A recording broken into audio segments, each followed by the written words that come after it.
سماوات آسمانوں میں ہے، والارض اور زمین میں ہے۔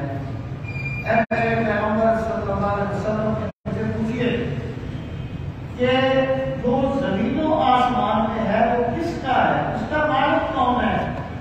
آپ وہ کہتے تھے اس کا مالک اللہ ہے، لیکن جب آپ ان سے پوچھیں گے تو ہچکچائیں گے آپ کے سوال کا جواب دینے میں، کیونکہ یہ تو اپنی ساری توجہ بتوں پر کرتے ہیں تو اللہ تعالیٰ کی طرف متوجہ نہیں ہوتے، یہ تو ساری توجہ شرک پر لگا دیتے ہیں۔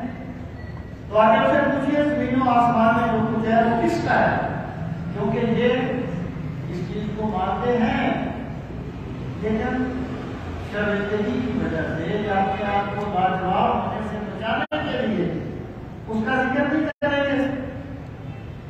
اس لیے آپ فرماتے ہیں کل للہ کہ زمین و آسمان میں جو کچھ بھی ہے وہ اللہ رب العزت کا ہے، سب کا مالک اللہ تعالیٰ ہے۔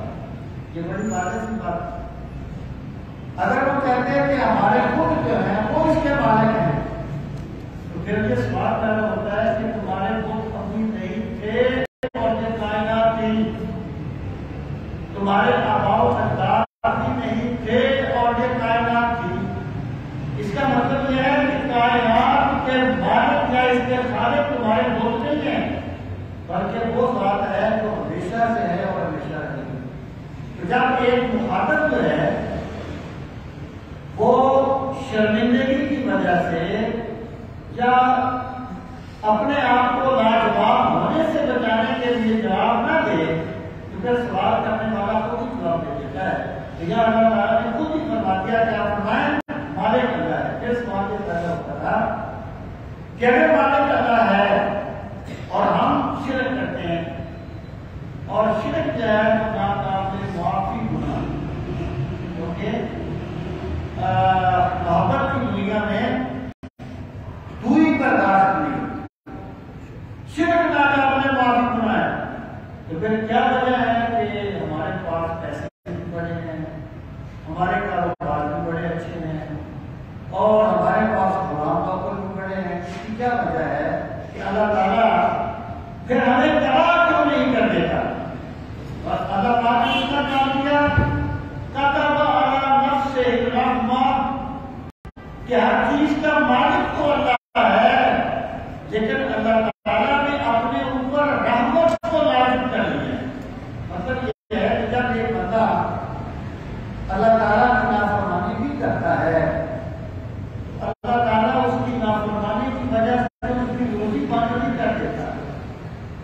اللہ تعالیٰ نافرمانوں کو بھی دیتا ہے اور فرما برداروں کو بھی دیتا ہے۔ وہ کہتے ہیں نبی ابراہیم علیہ السلام کے بعد ایک مہمان آیا تو آپ نے فرمایا کہ اللہ کا نام لے کے بسم اللہ پڑھ کے کھانا کھاؤ، کھانا شروع کر بسم اللہ الرحمن الرحیم پڑھ۔ اس نے کہا کہ میں تو اللہ کو مانتا ہے، میں تو اللہ کا نام نہیں لیتا۔ آپ نے فرمایا چلو۔ جب وہ گیا تو اللہ پاک کی طرف سے آواز آئی کہ ابراہیم یہ مجھے نہیں مانتا لیکن بندہ تو میرا ہے نا، یہ مجھے نہیں مانتا، میں اسے اتنی دیر سے رزق دے رہا ہوں تو تم نے اسے کھانے سے کیوں اٹھا دیا؟ تو مراد یہ ہے کہ یہ اللہ کی شان ہے کہ اللہ تعالیٰ کسی کے گناہوں کی وجہ سے اس کی روزی بند نہیں کرتا۔ بندہ یہ نہ سمجھے، یہاں پر بھی آپ نے دیکھا ہے کہ بڑا سرکش آدمی ہے، بڑا باغی ہے، لیکن اس کے پاس رزق کی بڑی فراوانی ہے اور وہ یہ سمجھتا ہے کہ بس اللہ مجھ سے بڑا راضی ہے۔ حالانکہ یہ اللہ کے راضی ہونے کی دلیل نہیں ہے، اللہ اس سے راضی ہے جو اللہ کو راضی کرنے میں لگا رہتا ہے۔ وہ تخت پر بیٹھا ہو یا جھونپڑی میں بیٹھا ہو، اللہ اس سے راضی ہے۔ تو یہاں پر فرمایا کتب علی نفسہ الرحمہ، اللہ نے اپنے اوپر رحمت کو لازم کر لیا ہے، تم اس کی نافرمانی بھی کرتے رہو گے لیکن وہ تمہاری روزی بند نہیں کرے گا۔ اور پھر فرمایا یجمعنکم الی یوم القیامۃ لا ریب فیہ، جمع یجمع کا معنی جمع کرنا، اکٹھا کرنا، لام تاکید کے لیے ہے، نون کی تاکید کے لیے ہے۔ یجمعنکم، وہ یقیناً تمہیں جمع کرے گا، یقیناً تمہیں اکٹھا اکٹھا کرے گا. الی یوم القیامہ یہاں الی فی کے معنی میں عربی اسلوب میں ایک لفظ دوسرے لفظ کے معنی میں استعمال ہوتا رہتا ہے. یہاں پر الی کا لفظ فی کے معنی میں یوم القیامہ قیامت کرے. اللہ تعالیٰ تمہیں قیامت کے دن میں اکٹھا کرے گا. لا ریب فیہ، لیکن یاد رکھنا جس رب نے تمہیں دیا ہے نا ایک دن تمہیں اس کا حساب لازمی دینا ہوگا. یہ ان کی ایک شبہ کا پھر زیادہ ہے، ان کی ایک خوشخبری کو توڑا جا رہا ہے کہ یہ دنیا ہے. دیکھیے ایک دانشور نے کہا بہت اچھی بات ہے، تو فکر والی بات ہے. اس نے کہا اس دنیا میں بندے کو جو کچھ بھی ملتا ہے بطور امتحان کے ملتا ہے، اللہ کے راضی ہونے کی دلیل نہیں ہوتا.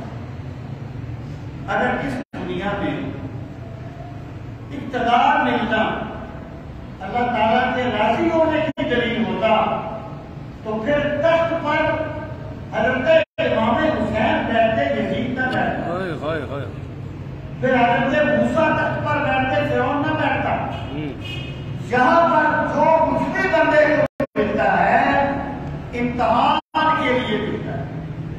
کلزم ہستی سے ابھرا ہے پانی میں ہوا، اس ضیاء خانے میں تیرا امتحان ہے زندگی. یہاں پر سب کچھ امتحان کے لیے ہے، لیکن آخرت میں بندے کو جو بھی ملے گا وہ اللہ کے راضی ہونے کی دلیل ہوگا. سبحان اللہ. یہاں پر ممکن ہے ایک کو مل جائے، ممکن ہے بہت کو مل جائے. یہ پیمانہ نہیں ہے، یہ پیمانہ نہیں ہے. یہاں پر اعمال دیکھے جائیں گے، اس کا بندے کا عمل دیکھا جائے گا کہ اللہ اسے راضی آئے گی، اس کے مطابق فیصلہ ہوگا. لیکن قیامت میں جو کچھ ملے گا وہ اللہ کے راضی ہونے کی دلیل ہوگا. تو اللہ تعالیٰ نے فرمایا کہ یہاں تو تمہیں دیتا رہوں گا، لیکن قیامت کے دن تمہیں اس کا ضرور جواب دینا ہوگا. جب کھاتے رب کے دسترخوان سے تھے تو پھر عبادت بتوں کی کیوں کرتے تھے؟ جب پلتے مولا کی رحمتوں سے تھے تو پھر ساری عقیدتیں بتوں پر کیوں نشان کرتے تھے؟ مت بھولو قیامت کے دن تمہیں اس کا جواب دینا. ارے بتا یہ اپنے ذہن میں رکھے نا، کیا میرے پاس جو سکی ہے مجھے قیامت کے دن اس کا جواب دینا ہوگا. سوچ بدل جائے.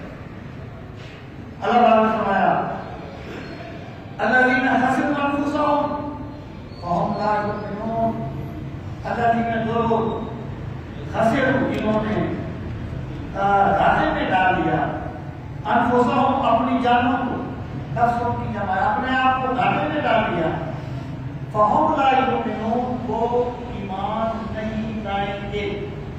فهم بس کو لا یؤمنون ایمان نہیں لائے. اب اس کھلے کا فرق دیکھیں. یہاں پر اللہ تعالیٰ نے ایک شبہ کا ازالہ فرمایا.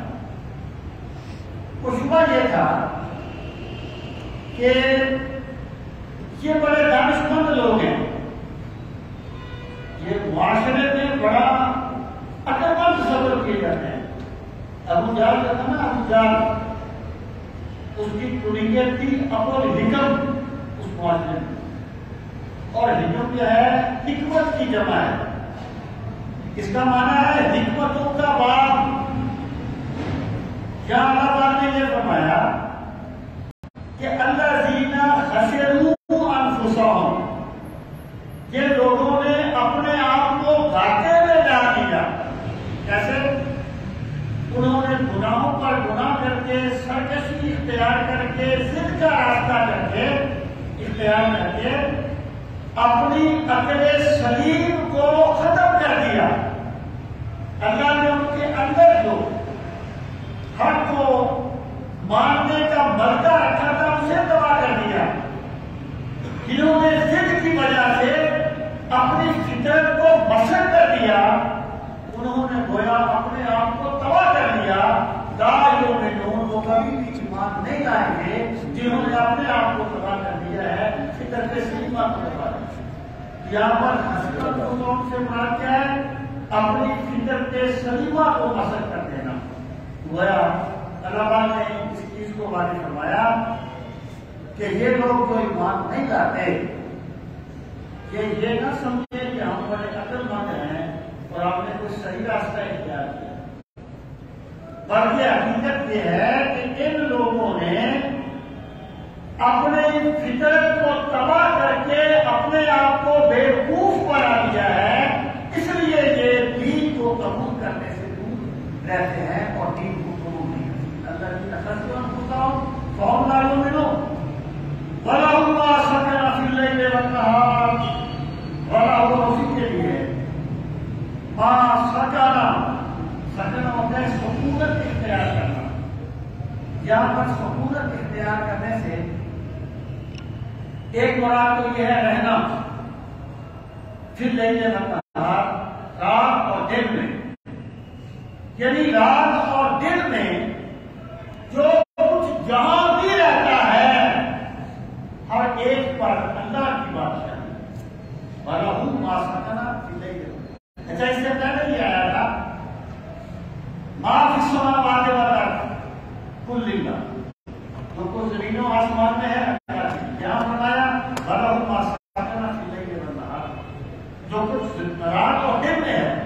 اس میں فرق کیا ہے کہ زمین و آسمان جو ہے نا، زمین و آسمان وہ ظرف مکان ہے اور رات اور دن ظرف زمان ہے، یعنی جگہ ہوتی ہے نا وہ ظرف مکان ہے، وقت ہوتا ہے وہ ظرف زمان ہے۔ تو پہلے اللہ تعالیٰ نے ظرف مکان کا ذکر کیا اور ظرف زمان کا ذکر کیا۔ مطلب کیا ہے کہ ظرف زمان ظرف مکان پر بھی اللہ کی بادشاہی ہے اور ظرف زمان پر بھی اللہ کی بادشاہی ہے۔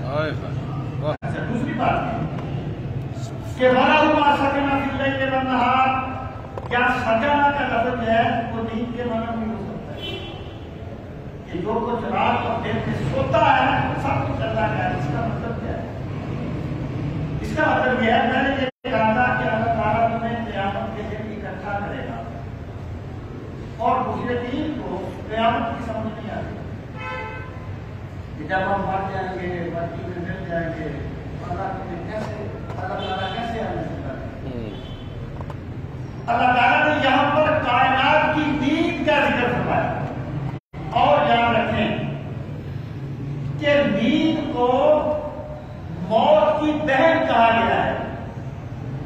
اسلام نے کہتا ہے کہ ہم سونے لگو تو یہ دعا مانگا کرو بسم اللہ اموت و احیا، اس اللہ کے نام سے میں مر رہا ہوں اور پھر میں زندہ ہو جاؤں گا۔ یعنی نیند موت کی ایک علامت ہے جو اس کائنات میں بندے کو دی گئی ہے۔ اگر بندے نے برکت کو سمجھنا ہے تو اپنی نیند کو دیکھیں، اور رسول کریم علیہ السلام نے فرمایا کہ لوگوں تم مر جاؤ گے جس طرح تم سو جاتے ہو، اور پھر تمہیں زندہ کیا جائے گا جس طرح تم جاگ پڑتے ہو، اور تم یہ توفاکم، اللہ تعالیٰ کی جو ذات ہے کہ توفاکم مل جائے تو تمہیں راتوں کو فوت کر دیتی ہے۔ مطلب کیا ہے؟ نیند جو ہے نا، نیند یہ چھوٹی موت ہے جو بندے پہ ہر روز جاری ہوتی ہے۔ تو اللہ تعالیٰ نے فرمایا جو ذات اتنی زیادہ مخلوقات پر چھوٹی قیامت یا چھوٹی موت طاری کرتا ہے پھر انہیں زندہ کرتا ہے، وہ بڑی موت طاری کر کے بھی انہیں زندہ کرنے پر قادر ہے۔ وَلَهُ مَا سَكَنَ فِي اللَّيْلِ وَالنَّهَارِ، جو خدا تمہیں ہر رات مار کے صبح کو زندہ کر دیتا ہے، وہی خدا تمہیں تمہارے مرنے کے بعد بھی زندہ کر دے گا۔ اسی کے ہاتھ میں قدرت ہے، اسی کے دستے قدرت میں ساری بات ہے۔ پھر آپ دیکھیں کہ یہ جو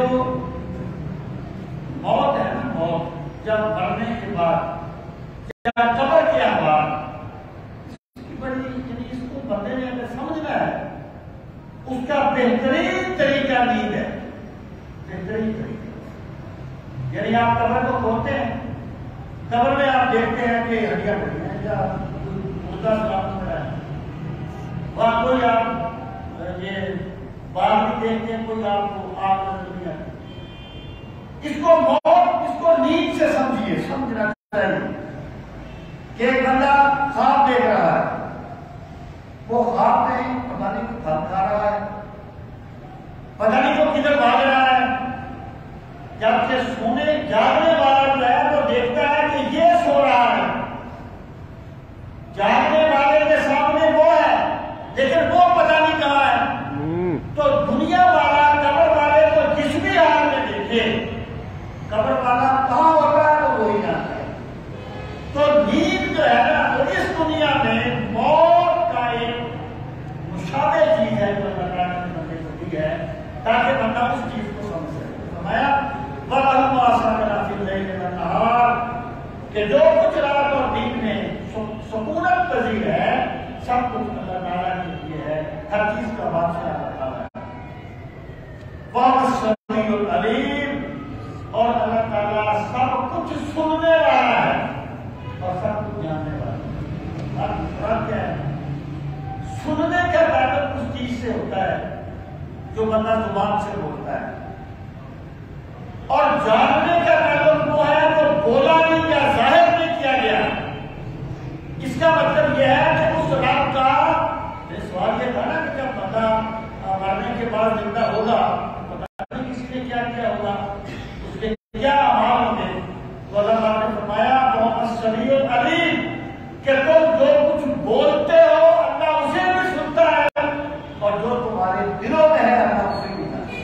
سبحان. اور یہ جو اللہ کو اللہ کے سننے اور اللہ کے جاننے کا عقیدہ ہے نا، یہ گناہ کو اس طرح ختم کر دیتا ہے، اس طرح دل سے بات کو نکال دیتا ہے.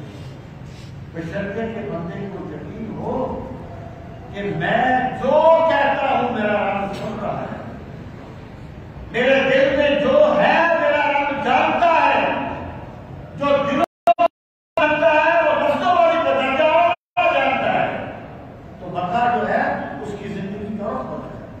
اب فرمایا قُلْ أَغَيْرَ اللَّهِ أَتَّخِذُ وَلِيًّا فَاطِرَ السَّمَاوَاتِ وَالْأَرْضِ وَهُوَ يُطْعِمُ وَلَا يُطْعَمُ. زمین کی تقریر کی ہے تو کیا میں اتنے قدرت والے رب کو چھوڑ کے کسی اور کو اپنا کارساز بناؤں؟ بات یہ ہے کہ جب ساری قدرتیں اللہ کے پاس ہیں، مجھے یہ بندہ کہتے تھے نا کہ مداحمت کرتے ہیں ہمارے ساتھ، تو دو ہم ان کی مان لیں ایک یہ ہماری مان لیں. اس مسمندر میں گویا مستقیم کو یہ بات سمجھائی جا رہی ہے کہ میں اس رب کو چھوڑ کر جو فاطر السماوات والارض ہے تمہارے بتوں کو کس طرح اپنا بلی بنا لوں جو اپنی ناک سے بچی نہیں اٹھا سکتے، جو اپنے وجود میں تمہارے محتاج ہیں، جو اپنی تخلیق میں تمہارے محتاج ہیں. رب وہ ہوتا ہے جس کے سب محتاج ہوتے ہیں اور وہ کسی کا محتاج نہیں ہوتا. وہ رب کی شان ہے. تو فرمایا کیا میں بنا لوں اس کو، اور پھر اس کی شان کیا ہے؟ وَهُوَ يُطْعِمُ وَلَا يُطْعَمُ وہ سب کو کھلاتا ہے. اگر پتھر کے پیٹ میں کیڑا ہے تو وہ اسے بھی کھلاتا ہے. وَلَا يُطْعَمُ اور اسے کھلایا نہیں جاتا. میرا رب وہ ہے جو سب کو کھلاتا ہے لیکن وہ اسے نہیں کھلاتا، وہ کھانے پینے سے پاک ہے. قُلْ إِنِّي أُمِرْتُ آپ فرما دیجیے مجھے حکم دیا گیا ان اکون کہ میں ہو جاؤں اول سب سے پہلا من اسلم جو سر تسلیم خم کرے.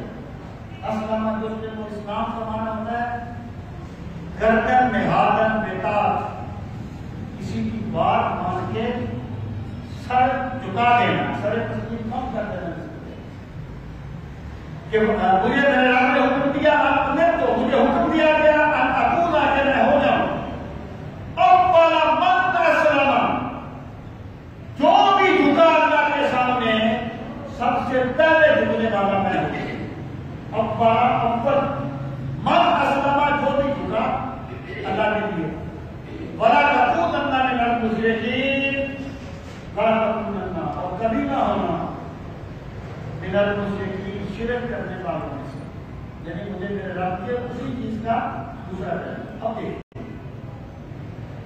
دیکھیں اللہ کے لیے جو جھکے میں سب سے پہلے جھکنے والا ہو جاؤں، یہ مجھے حکم دیا گیا۔ اب اللہ کے لیے کون جھکتا ہے، اس کی دو توضیحات ہیں۔ ایک یہ کہ جب رسول کریم صلی اللہ علیہ وسلم نے لوگوں کو اللہ کی بندگی کی تلقین کی حکم دیا، تو مجھے حکم دیا گیا کہ لوگوں کو بعد میں کہنا اللہ کے سامنے جھکو، آپ پہلے اللہ کے سامنے جھکنے والے بننے کا خطاب آ گیا۔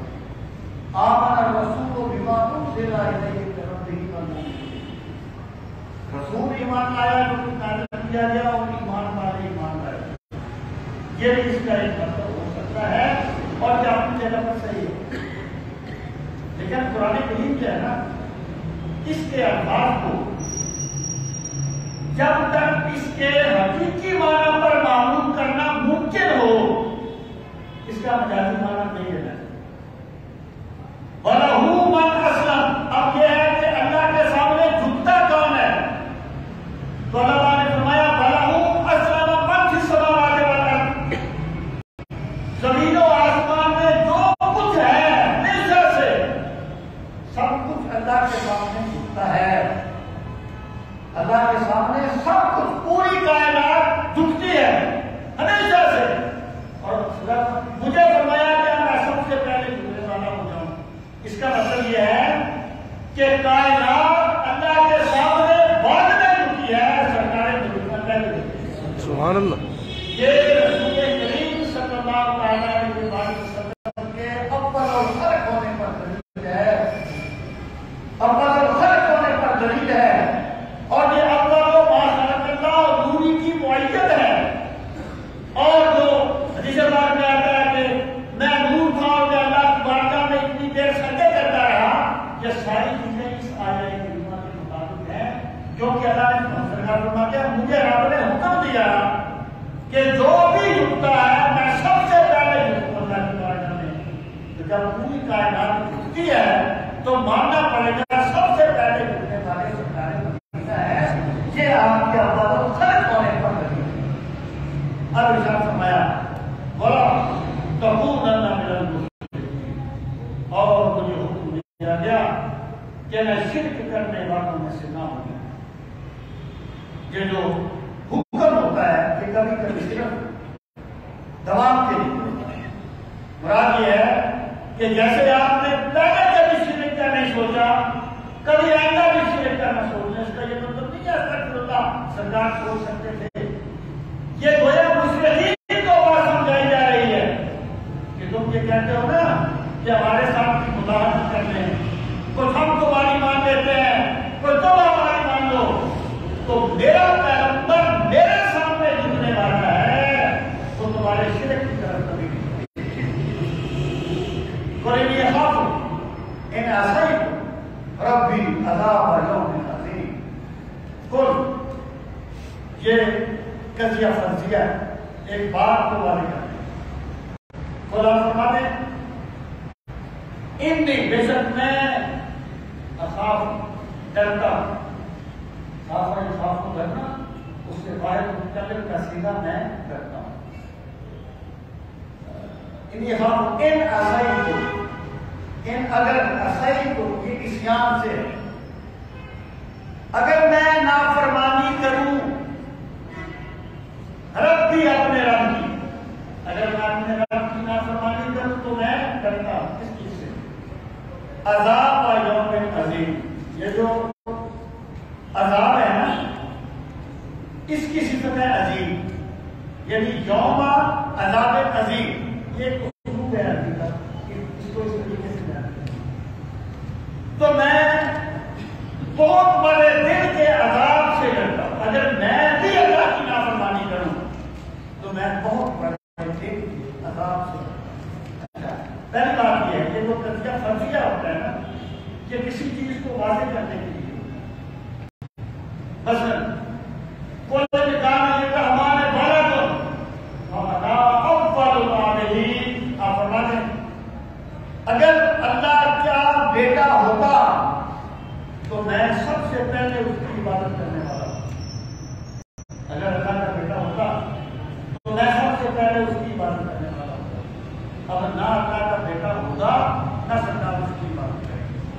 یہ قضیہ فرضیہ ہے.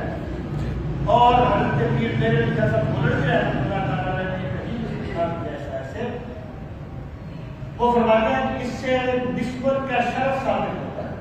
سبحان اللہ.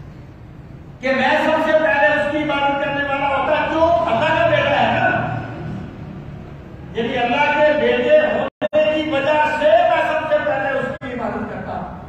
مطلب کیا ہے کہ سر سے نسبت ہے. تو اس سے یہ چیز عبادت کرنی مقصود ہے کہ تم جو کہتے ہو کہ ہم یہ ہیں ہمیں کچھ نہیں ہوگا, ہم کو ہے اسے کچھ نہیں ہوگا, اگر کوئی بڑے سے بڑا فرما بردار بھی اللہ تعالیٰ کی نافرمانی کرے تو اسے بھی اللہ کے عذاب سے ڈرتے رہنا چاہیے.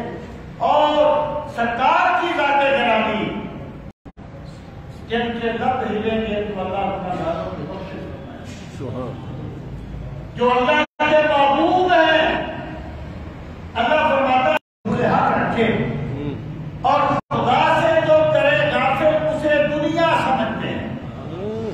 مشرکین کا خیال کرتا ہے کہ ہمارے پاس مال و دولت ہے, ہم پہ اللہ نے بڑا رحم فرمایا. سب لے لینا کامیابی نہیں ہے. جسے قیامت کی نجات مل جائے گی اللہ فرماتا ہے میرا یہ بندہ کامیاب ہو گیا ہے. بہت تھوڑی کامیاب بھائی افسوس کر رہا ہے تمہیں فلا کاشف لہ الا بھائی دوائی کھائی میرا درد ہو گیا. یہ تو سبب ہے نا. ایمان کیا ہے کہ سبب ہوتا ہے, اصل مصیبت ہٹانے والی اللہ کی ذات ہے. اگر کوئی بندہ یہ کہے کہ میں اس مشکل میں تھا اور میں پکارا اس لیے یا رسول اللہ, اے اللہ کے رسول میری مدد کیجیے, تو میری وہ مصیبت دور ہو گئی. تو اس کا یہ مطلب نہیں ہے کہ وہ مصیبت اللہ نے دور نہیں کی, وہ بھی سبب ہے. جیسے مادی دنیا میں اسباب ہوتے ہیں نا ویسے روحانی دنیا میں بھی اسباب ہوتے ہیں. نہ مادی دنیا کے اسباب شرک ہیں نہ روحانی دنیا کے اسباب شرک ہیں.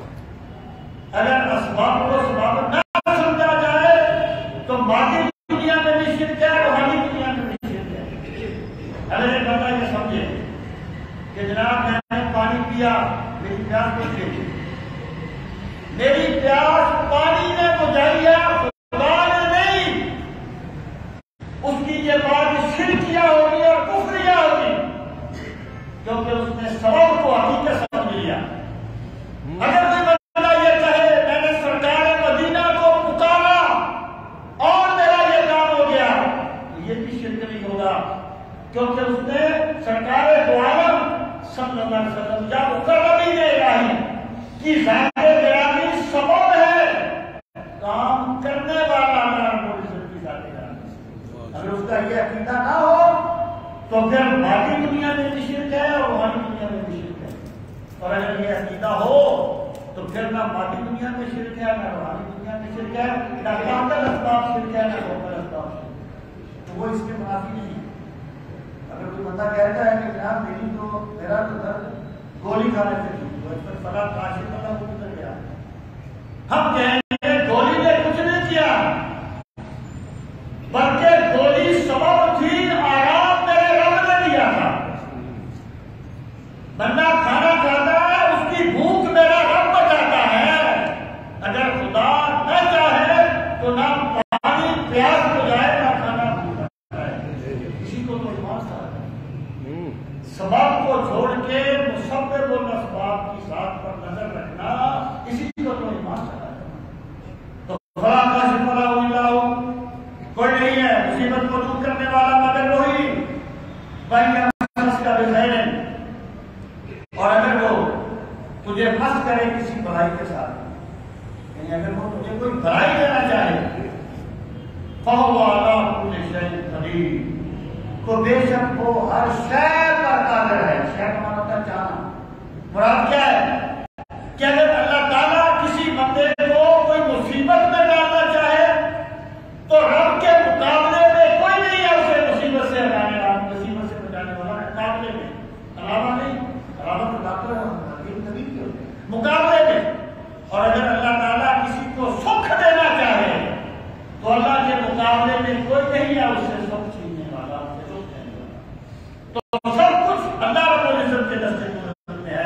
اور اللہ کی ذات جو ہے وہ ہر شہر پر قادر ہے. پھر فرمایا وَهُوَ الْقَاهِرُ فَوْقَ عِبَادِهِ. کار کا لفظ ہے نا یہ ہم اردو میں بھی اس کو راؤ مانا استعمال کرتے ہیں. بڑا کار ہو گیا. کار کا مانا ہوتا ہے غلبہ پانا.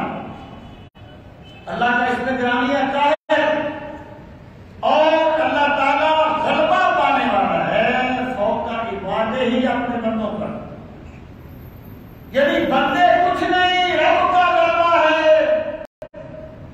تیری دیکھتی کھلی آنکھیں دیکھنا چھوڑ دے تو کچھ نہیں کر سکتا.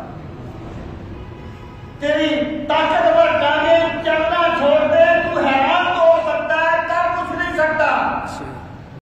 جب بندے نے یہ سمجھ لیا نا رب ہے، اس کا کرم ہے تو میں قدم اٹھاتا ہوں، اس کا کرم ہے تو میں سانس لیتا ہوں. تو پھر اس کی پیشانی سڑکوں سے اٹھتی نہیں ہے. بندے میں سرکشی آتی ہی تب ہے جب اپنے آپ کو بندہ اس کے بعد کیا جائے کہ کل ہم نے تو تمام کر دیا، انسان کو ہدایت کر دی، لیکن یہ سرکشی اختیار کر جاتا ہے. کیوں؟ اللہ مستغنا، یہ سمجھتے اپنی زندگی میں نہیں رہا ہوں، اس میں واقعی دخل نہیں ہے. جب بندہ یہ سمجھے نا میں یہ کام کر رہا ہوں، اس میں سرکشی ہے. اور بندے کو یقین ہو کہ اگر میں لفظ بھی بولتا ہوں تو میرے رب کا کرم ہے، تو ایک سانس بھی لیتا ہوں تو مولا کا کرم ہے تو دیتا ہوں. جب بندہ اپنے آپ کو رب کا محتاج کر دیتا ہے تب اس سے عبادت کا جذبہ جنم لیتا ہے. اور اللہ غلبے والا ہے اپنے بندوں پر. وَهُوَ الْحَكِيمُ الْخَبِيرُ، اور وہ بڑی حکمت والا ہے. یعنی اس سے کیا مراد ہے کہ اللہ غلبے والا ہے، پھر اس نے فلاں کو تباہ کیوں کر دیا، فلاں کو اس طرح کیوں ہو گیا. اللہ فرماتا ہے یہ میری حکمتیں ہیں کہ میں جانتا ہوں میں نے کس سے کیا سمجھا، کس سے کیا معاملہ کرنا ہے. یعنی خدا کا فیصلہ جو ہے نا وہ بہتر ہوتا ہے بندوں کے اپنے فیصلے. اور ابھی وہ ہر چیز کی خبر رکھنے والا ہے، اسے پتا ہے کہ میں نے کس کے ساتھ کیا معاملہ کرنا ہے. کوئی نہیں جو شہر اکبر و شہادت یہ مشرکین مکہ گئے تھے یہود و نصارہ کے پاس، یہودیوں کے پاس. کہنے لگے کہ ہمارے مکہ میں جنہوں نے نبوت کا اعلان کیا کوئی ایسا نبی آنا تھا، آئے گا، انہوں نے ہم کو کوئی نہیں تھے. انہوں نے واپس آ کہا کہ انہوں نے بتوائی نہیں تھی، اس پس منظر نہیں آیا ہے کہیں میں.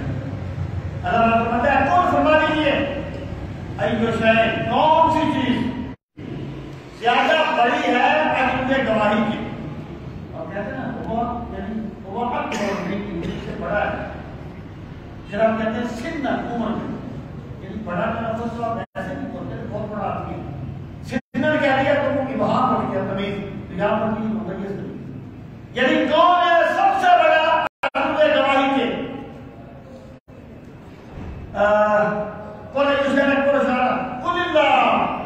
آپ خود بھی فرمانے ہیں جس کی رسالت کی اللہ گواہی دے رہا ہے وہ تمہاری گواہی کا محتاج نہیں. سب سے بڑی گواہی اللہ ہے. شہید ہو بینی کو میں نہ تم، وہ گواہ ہے میرے اور تمہارے درمیان. اس نے مجھے بھیجا، میرے لیے اس کی گواہی کافی ہے. اور تم جو کرتے ہو وہ خوب دیکھتا ہے تم کیا کرتے ہو.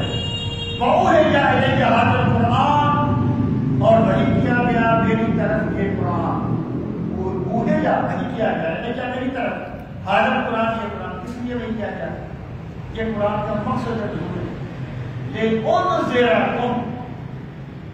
کسی سے لفظ نذیر نکلا ہے، بشیرا و نذیرا، اس کا معنی آپ کرتے ہیں ڈرانا. حالانکہ یہ جو نظارت ہے اس کا معنی ہوتا ہے متنبع کرنا، کسی کو آنے والے خطرے سے آگاہ کرنا. یعنی یہ جو لفظ ہے نا یہ ایک ان کا طریقہ تھا. یہ قافلہ گیا ہے، اس پر دشمنوں نے حملہ کر دیا، مال لوٹ لیا، بندوں کو پکڑ کے بندہ بچ گیا. اب جو بچ گیا ہے وہ دوڑا آ گیا شہر میں، پہاڑی پہ چڑھ کے اپنے کپڑے پھاڑ دیے. کیا کہتا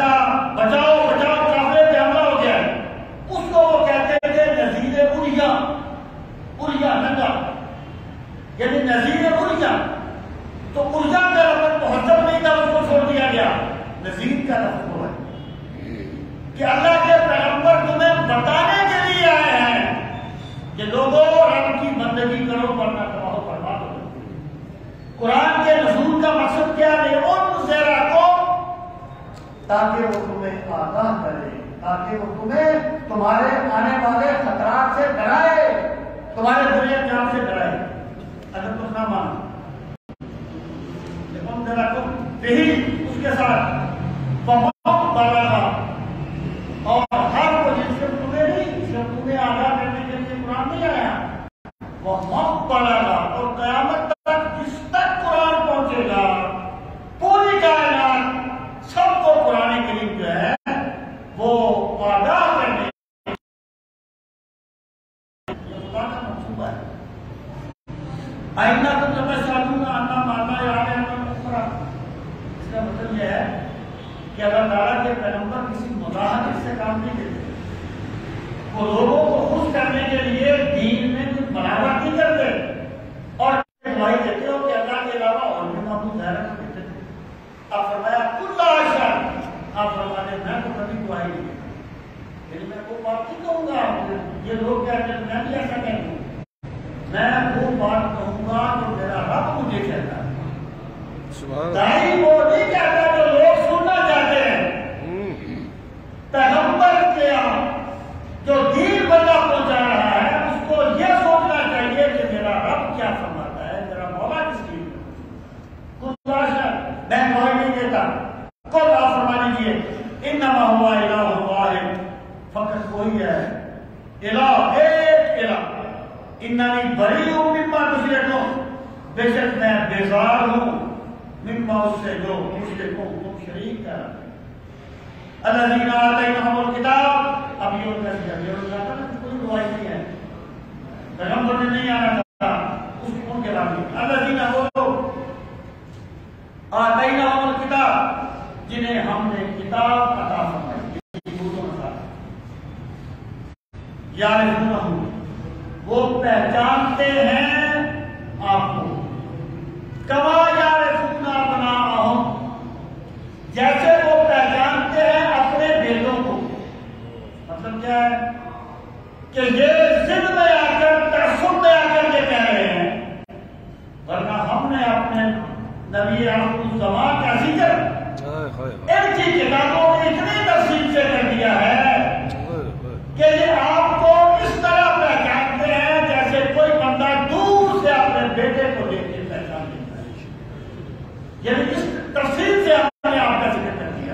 اور جو مشرکین تھے، یہ جو یہود و نصارہ تھے، یہ سرکار کو بہت اچھے طریقے سے پہچانتے۔ حضرت صفیہ کہتی ہے نا کہ جب میرے والد اور چچا گئے سرکار سے ملنے کے لیے اور پھر وہ شام کو آئے واپس، تو میرے چچا نے کہا ہے تو وہی جس کا ذکر ہمارے نبی کرتے ہیں۔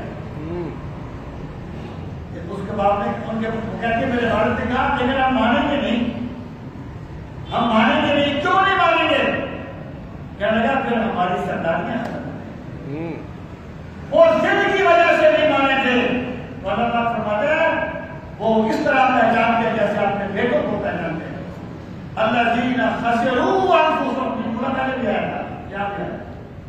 یعنی ویسے تو کیا کتاب ہے، اپنے آپ کو کہتے ہیں ہم بڑے پڑھے لکھے لوگ ہیں، لیکن جس بندے کا مفاد اس کے دین پہ غالب ہو جائے وہ اپنی فطرت سلیمہ کو مسخ کر دیتا ہے۔ تو الذین خسروا انفسہم، وہ لوگ جنہوں نے تباہ کر دیا اپنی جانوں کو، یعنی جنہوں نے اپنی فطرت سلیمہ کو مسخ کر دیا، فہم لا یؤمنون، پس وہ ایمان نہیں لائیں گے۔ مطلب کیا ہے؟ یہود و نصارہ اس لیے نہیں مان رہے کہ انہوں نے حق کا انکار کر کے اپنی فطرت سلیمہ کو تباہ کر دیا ہے۔ تو یہ نہ سمجھے کہ یہ مان نہیں رہے، بلکہ ان کے گناہوں کی وجہ سے انہیں ایمان قبول کرنے کی توفیق دے دی ہے۔ اللہ تعالیٰ ہم سب کو حق پرستی نصیب فرمائے اور اللہ تعالیٰ ہمیں صرف اور